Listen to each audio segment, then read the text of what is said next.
Здравейте, приятели!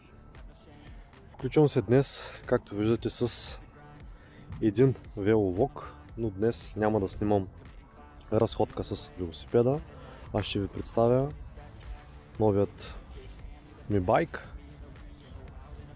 Даже не знам как се чете. Сайко. С две думи на български, сгаваем велосипед. Здравейте и на всички вас, тези, които за първи път в канала. Може да се абонирате, може да натиснете по един лайк, за да оцените съдържанието, което правя. Правя мотивационни видеа на различна тематика. Този клип ще бъде за велосипед, правя други с мотовлог, правя други планински, тренировки и така нататък. Така че ще се радвам, ако ме последвате, цъкнете камбанката, за да не изпускате всеки път, когато качам ново видео, и ще се радвам, ако изгледате този клип до край. Приятели, този велосипед си го закупих преди няколко дни. Днес за първи път го изкарвам. Ще ви кажа точно защо избрах такъв малък велосипед, компактен. Някой сега ще каже защо е точно този чичарски велосипед, защо това, защо онова и така нататък. Значи ще ви кажа в началото историята. От доста време, знаете, карам велосипед. Всъщност аз карам от когато се помня. Идеята да се взема втори велосипед е, че искам нещо различно да пробвам и, разбира се, и функционално. В началото се бях насочил към фикси велосипед. Тези фикситата са много интересни велосипеди, но пък в нашия град, както виждате, ще ви снимам, има много байри и така нататък и не е окей за фикси велосипеда, защото този велосипед е само с една придавка. Между другото, когато се кара този фикси велосипед, е голям адреналин, защото реално той няма спирачки. Тези, които са виждали фиксито, ще ви посна някъде отляво отдясно една снимка на фикси велосипед.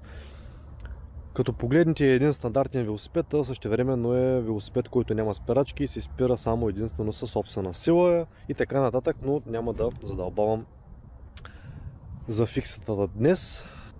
След време реших, че такъв велосипед няма да ми бъде необходим, защото този велосипед, както казах, е направен повече за градска среда и най-вече където няма байри, а тук навсякъде е пълно с байри и няма да бъде нито окей за слизане, нито окей и за качване. Защото, пак казваме, с една придавка.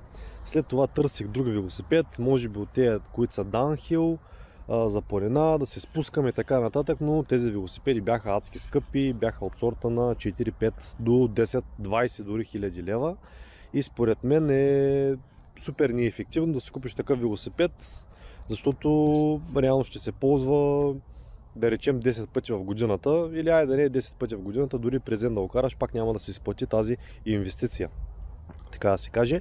И след това, съвсем случайно, почнаха да ми излизат в YouTube видеа на точно такива компактни велосипеди, които са сгаваеми, folding bikes на английски. Общо взето, почнах да гледам клипове, да се заребявам. Между другото, в чужбина са много популярни точно тези велосипеди, има различни модели, както и в Щатите също са много запалени на тази тематика, но в България почти хората не са запознати с това нещо. И общо взето, така да ви обясна, просто беше много трудно да избера такъв компактен велосипед за мен. Този велосипед наистина, когато го погледна дори и сега, ми е чак леко странен, защото е с много малки гуми, много малко салосе. Но пък бях твърдо решен, че ще си купа точно такъв велосипед, въпреки че съм висок 1,85. Те ги дават до около 1,80. Така че 5 см сега няма да... За 5 см сега няма да правим проблем. От известно време насам търсех какъв велосипед да си купа. Повечето велосипеди са на известната марка Brompton. Мисля, че са английски велосипеди. Тези велосипеди Brompton са нещо подобно на този, но са може би около 4-5 пъти по-скъпи, защото общо взето само заради марката и името човек плаща.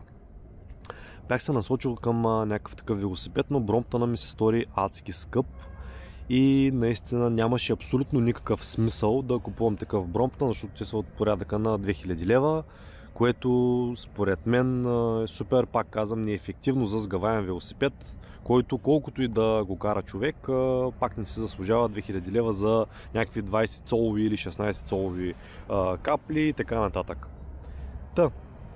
След известно време и доста чакане и гледане в интернет, след това пък се зарибих да си взема пак такъв сгъваем велосипед, но пък с батерия.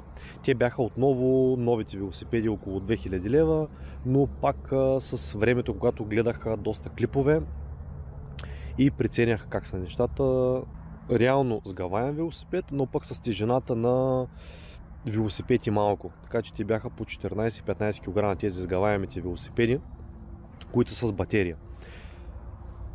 И след дълго търсене, пак казвам, на такъв велосипед, всъщност какво значи дълго търсене? В един сайт за обяви бях постоянно гледал и вече ако някой публикуваше обява, съответно аз я преглеждах и преценях дали да се обадя на човека или да не се обадя.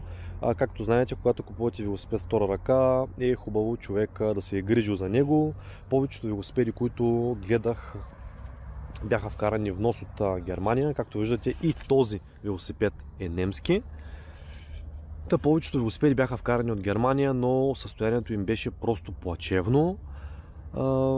Имаха проблеми, имаха криви капли и общо взето не се беше грижено за тях както подобаващо и аз смятнах за необходимо, че няма смисъл да си купувам такъв велосипед, който, както се каза, примерно 5, 6, 7, 8 години се е карал човек и не се е поддържал и аз тепърва ще го поддържам, а той реално е обит от каране и почти напълно грохнал, така да се каже.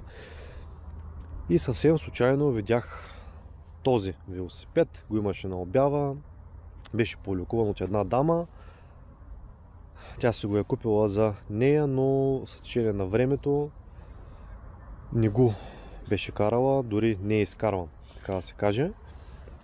И както виждате, даже по запчатката и по веригата може да се види, че е абсолютно нов. И така, другото, което е, че видях, че тази дама беше в близък град до моя. Запалях автомобила и направо отидах да го видя. Нямаше нужда да ми го изпраща по куриерски фирми и така нататък. Но в момента, в който го видях, той велосипед е абсолютно чисто нов и дори не се поколебах и направо го купих. Преди няколко дена го купих, беше сгънат и тепърва сега го разгънах. Понастроях някои неща, защото буквално велосипедът е чисто нов. Сега трябва да се настроят пирачките, трябва да се настроят, да се смажат някои компоненти и общо взето да се притегнат някои болтове и така нататък. Така че в следващите влогове ще виждате този велосипед. Замислил съм доста интересни неща, между другото, с него. Преимуществата на сгъваемият ми велосипед и защо точно се насочих към точно такива сгъваеми велосипеди е защото по всяко едно време може да се сгъне и примерно да си хванеш автобуса и да ти е под ръка, или примерно да си хванеш метрото, или да си хванеш влака, или така нататък, или дори както аз ще правя в следващите видеа, слагам се го в багажника на автомобила, качвам се и карам на където ми видят очите, в различни градове и така нататък. Решил съм да му взема доста подобрения, дори още преди да го купя, аз вече знаех какви подобрения ще му взема, някои неща дори ще ги махна, като примерно степенката ще я махна, колкото и да бъде удобна, за да може да се улекоти, както и калниците ще ги махна, поне за момента, защото мисля, че когато няма калници ще се придава една идея по-спортен вид. Решил съм, между другото, колчето на седалката да се взема такова карбоново.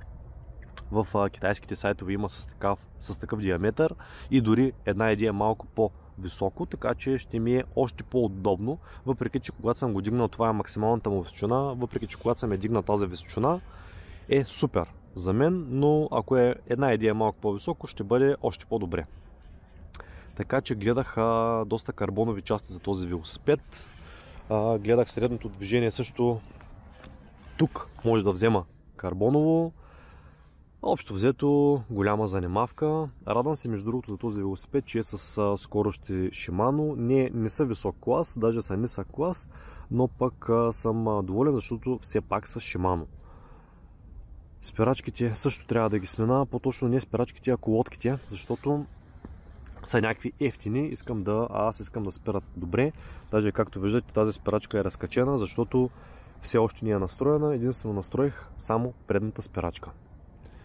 И общо взето имаше и други неща за настройка, като примерно позицията на двете спирачки, на скоростите и така нататък.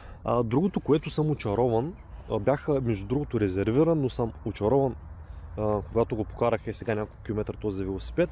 Колчето на седалката, това представлява амортисьор, приятели.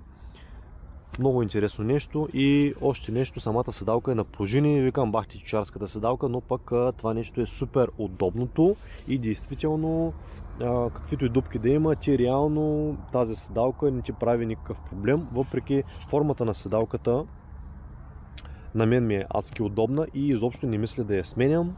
Може би след време ще сменя кормилото с такова или черно, или карбоново. Надявам се да ви е било интересно това видео. Ако е така, ще се радвам, ако ми подкрепите, като ми ударите по един лайк. Ако се абонирате за канала, също ще ви бъда благодарен, за да не изпускате все така интересни и спортни видеа. Така че надявам се да бъда първия в нашата държава да създам, така да се каже, такова велообщество на сгъваемите велосипеди. Така че ако се чудите какъв велосипед да си вземете, със сигурност този велосипед ще ви върши работа, както на големи, така и на малки. Определено развива малко по-малка скорост от велосипедите, които са, примерно от предният ми велосипед, който е 28 цола. Този е 20 цолов, със сигурност развива малко по-малка скорост, но пък има други преимущества. Така че съм щастлив от моята покупка и очаквайте следващите видеа точно с този велосипед.